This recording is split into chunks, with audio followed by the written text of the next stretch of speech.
नमस्कार। आज हम एक ऐसी कहानी में उतरेंगे जो आपने शायद कई बार सुनी होगी, लेकिन क्या आपने कभी उसके भीतर छिपी गहराई को छुआ है? हम बात कर रहे हैं उत्पत्ति अध्याय 7 की, नूह और उस महान जल प्रलय की कहानी। अक्सर हम इसे केवल एक ऐतिहासिक घटना के रूप में देखते हैं, एक विशाल जहाज, जानवर और अथाह पानी। लेकिन यह सिर्फ इतना ही नहीं है। यह कहानी एक दर्पण की तरह है जिसमें मानवता, ईश्वर और अस्तित्व के गहरे रहस्य झलकते हैं। यह केवल पृथ्वी के विनाश की कहानी नहीं, बल्कि आत्मा के शुद्धिकरण और एक नई चेतना के जन्म की कहानी है। यह कथा एक गहरा प्रश्न उठाती है, क्या विनाश केवल अंत है या यह एक नई, अधिक शुद्ध शुरुआत के लिए आवश्यक प्रक्रिया है? जब बाहरी दुनिया में कोलाहल और पाप बढ़ जाता है, तो भीतर की शांति और धर्म का क्या होता है? नूह का जहाज केवल लकड़ी और राल से बना एक ढांचा नहीं था। वह विश्वास, आज्ञाकारिता और उस दिव्य कृपा का प्रतीक था जो सबसे बड़ी उथल-पुथल में भी रक्षा करती है। यह कहानी हमें दिखाती है कि कैसे एक व्यक्ति का धर्म पूरे संसार के लिए आशा का बीज बन सकता है। तो आज मेरे साथ इस यात्रा पर चलिए। हम केवल कहानी को नहीं दोहराएंगे, बल्कि उसके भीतर गोता लगाएंगे और उन 7 गूढ़ आत्मिक मोतियों को निकालेंगे जो उत्पत्ति 7 के गहरे जल में छिपे हैं। हम यह समझने की कोशिश करेंगे कि यह प्राचीन कथा आज हमारे जीवन के लिए, हमारी चेतना के लिए और हमारे आत्मिक मार्ग के लिए क्या मायने रखती है। चलिए इस रहस्य को एक साथ खोलते हैं। जब हम जल प्रलय के बारे में सोचते हैं, तो अक्सर हमारा ध्यान ईश्वर के क्रोध और न्याय पर जाता है। पूरी पृथ्वी जलमग्न हो गई, जीवन नष्ट हो गया। यह देखना आसान है कि परमेश्वर पाप और अधर्म को सहन नहीं करता। जब दुनिया अपनी नैतिक दिशा खो देती है, जब हिंसा और भ्रष्टाचार चरम पर होते हैं, तो एक दिव्य हस्तक्षेप होता है। यह हमें याद दिलाता है कि हमारे कर्मों का परिणाम होता है और ब्रह्मांड में एक नैतिक व्यवस्था है जिसका उल्लंघन नहीं किया जा सकता। यह न्याय का पहलू है, एक कठोर सत्य जिसे समझना आवश्यक है।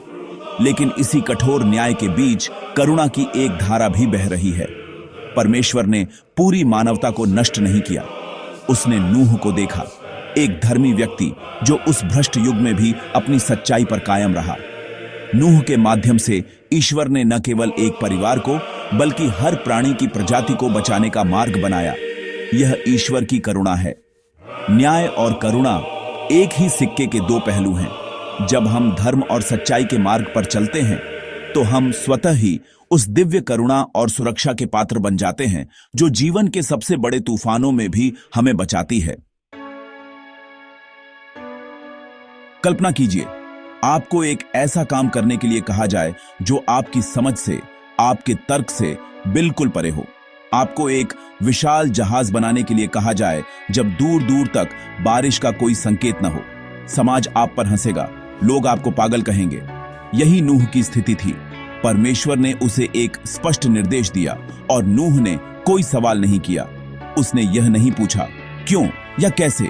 उसने बस अपनी पूरी श्रद्धा और विश्वास के साथ उस आज्ञा का पालन करना शुरू कर दिया। यह आज्ञाकारिता कोई अंधी गुलामी नहीं थी, बल्कि यह गहरे विश्वास का परिणाम थी। यह हमारे जीवन के लिए एक बहुत गहरा संदेश है। हमारा मन, हमारा तर्क हमेशा सीमित होता है। हम केवल वही देख सकते हैं जो हमारी इंद्रियों और बुद्धि की सीमा में है। लेकिन एक उच्चतर सत्य है, एक दिव्य योजना है जो अक्सर हमारे तर्क की पकड़ से बाहर होती है। जब हम उस दिव्य इच्छा के प्रति समर्पण करते हैं, जब हम बिना सवाल किए पूरे भरोसे के साथ आज्ञा का पालन करते हैं, तभी हम अपनी सीमितताओं से मुक्त होते हैं। नूह की आज्ञाकारिता ही उसके और उसके परिवार के लिए मुक्ति का द्वार बनी। जब तर्क समाप्त होता है, तब विश्वास का मार्ग शुरू होता है और वही मार्ग हमें बचाता है। जब परमेश्वर ने नूह को जहाज बनाने का निर्देश दिया, तो उसने केवल मनुष्यों को बचाने की बात नहीं की। उसने कहा, और शरीरधारियों में से सब प्रकार के जीव जंतुओं के 2-2 अर्थात एक नर और एक मादा जहाज में ले लेना कि वे तेरे संग जीवित रहें। शेर से लेकर सबसे छोटे कीट तक हर प्राणी को उस जहाज में स्थान मिला। यह कोई साधारण निर्देश नहीं था, यह अस्तित्व के प्रति ईश्वर के दृष्टिकोण को दर्शाता है। उसकी दृष्टि में हर जीवन मूल्यवान है, हर आत्मा पवित्र है। यह हमें सिखाता है कि हम इस सृष्टि के अकेले स्वामी नहीं हैं।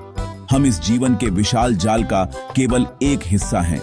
हर पेड़, हर जानवर, हर नदी, हर पहाड़, यह सब उसी एक दिव्य चेतना की अभिव्यक्ति है। जब हम प्रकृति का अनादर करते हैं, जब हम दूसरे जीवों के प्रति क्रूर होते हैं, तो हम वास्तव में स्वयं ईश्वर की रचना का अपमान कर रहे होते हैं। नूह के जहाज की यह घटना हमें जीवन की पवित्रता का सम्मान करना सिखाती है। यह हमें याद दिलाती है कि हमारा अस्तित्व दूसरों के अस्तित्व से जुड़ा हुआ है और हमें इस पृथ्वी के सभी निवासियों के प्रति करुणा और जिम्मेदारी का भाव रखना चाहिए। बाइबल में और कई अन्य आध्यात्मिक परंपराओं में जल को हमेशा से एक शक्तिशाली प्रतीक माना गया है। जल जीवन देता है, लेकिन जल शुद्ध भी करता है। हम स्नान करके अपने शरीर को शुद्ध करते हैं और बपतिस्मा या पवित्र स्नान के माध्यम से आत्मा की शुद्धि की जाती है। जल प्रलय की घटना केवल एक भौतिक विनाश नहीं थी, बल्कि यह एक महान आत्मिक शुद्धिकरण की प्रक्रिया थी। पृथ्वी पर पाप, हिंसा और भ्रष्टाचार की जो गंदगी जमा हो गई थी, उसे धोने के लिए यह आवश्यक था। यह जल प्रलय उस महान स्नान की तरह था जिसने पृथ्वी को उसके भार से मुक्त कर दिया। जैसे एक किसान नई फसल बोने से पहले खेत से खरपतवार साफ करता है, वैसे ही एक नए धर्मी युग की शुरुआत के लिए पुराने और भ्रष्ट को धोना आवश्यक था। यह हमें सिखाता है कि जीवन में कभी-कभी नवीनीकरण के लिए शुद्धिकरण की आवश्यकता होती है। हमें अपने मन से नकारात्मक विचारों, अपनी आत्मा से बुरे कर्मों के मैल को धोना पड़ता है, ताकि एक नई शुद्ध चेतना का उदय हो सके। जल प्रलय बाहरी दुनिया का शुद्धिकरण था, लेकिन यह हमें अपने भीतर के शुद्धिकरण के लिए भी प्रेरित करता है। नूह ने कई वर्षों तक उस विशाल जहाज का निर्माण किया। यह केवल एक निर्माण कार्य नहीं था, बल्कि यह उस युग के लोगों के लिए एक मौन उपदेश था। हर दिन जब लोग नूह को उस निरर्थक लगने वाले काम में लगे देखते थे, तो यह उनके लिए एक अवसर था। यह एक संकेत था कि कुछ बड़ा होने वाला है और उन्हें अपने मार्ग को बदलने की आवश्यकता है। परमेश्वर ने उन्हें पश्चाताप करने और बदलने के लिए पर्याप्त समय दिया, एक लंबा अवसर दिया, लेकिन वे हंसते रहे, उन्होंने मजाक उड़ाया और अपनी अधर्मी जीवन शैली में डूबे रहे। फिर वह दिन आया जब जहाज का दरवाजा बंद हो गया। जब बारिश शुरू हुई और पानी बढ़ने लगा, तब उन्हें अपनी गलती का एहसास हुआ, लेकिन तब तक बहुत देर हो चुकी थी। अवसर का द्वार बंद हो चुका था। यह हमें एक कठोर लेकिन महत्वपूर्ण सत्य सिखाता है। अवसर हमेशा के लिए नहीं होते, चाहे वह पश्चाताप का अवसर हो या जीवन में कुछ सही करने का। हमें उसे समय रहते पहचानना और अपनाना चाहिए। हमें उस क्षण की प्रतीक्षा नहीं करनी चाहिए जब जहाज का दरवाजा बंद हो जाए। जब जल प्रलय का पानी कम होने लगा और जहाज अरारात पर्वत पर टिका, तो यह अंत नहीं था, यह एक बिल्कुल नई शुरुआत थी। कल्पना कीजिए उस क्षण की जब नूह ने जहाज का दरवाजा खोला होगा। एक धुली हुई स्वच्छ पृथ्वी, एक नया आकाश और एक नई आशा। पुराना सब कुछ समाप्त हो चुका था और अब एक नए अध्याय का आरंभ होना था। परमेश्वर ने नूह और उसके परिवार को एक नए संसार की नींव रखने का अवसर दिया, जो धर्म और विश्वास पर आधारित हो। यह हमें ईश्वर के स्वभाव के बारे में बताता है। वह केवल अंत नहीं करता, वह हमेशा एक नई शुरुआत का मार्ग भी खोलता है।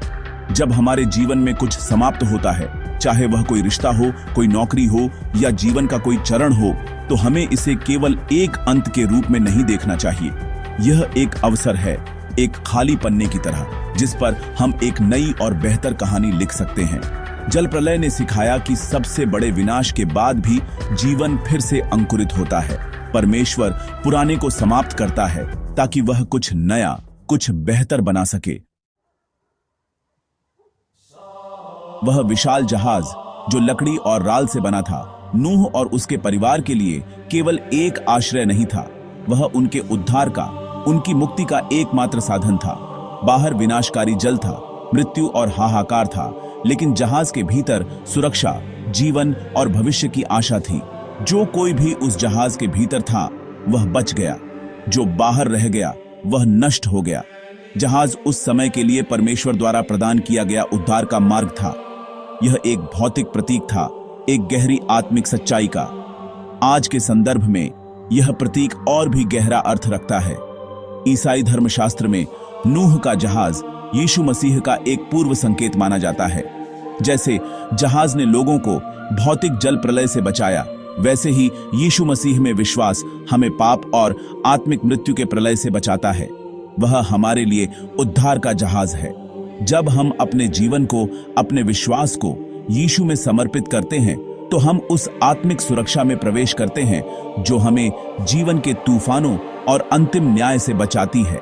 जहाज एक अस्थायी आश्रय था, लेकिन मसीह में हमें अनंत जीवन का आश्वासन मिलता है।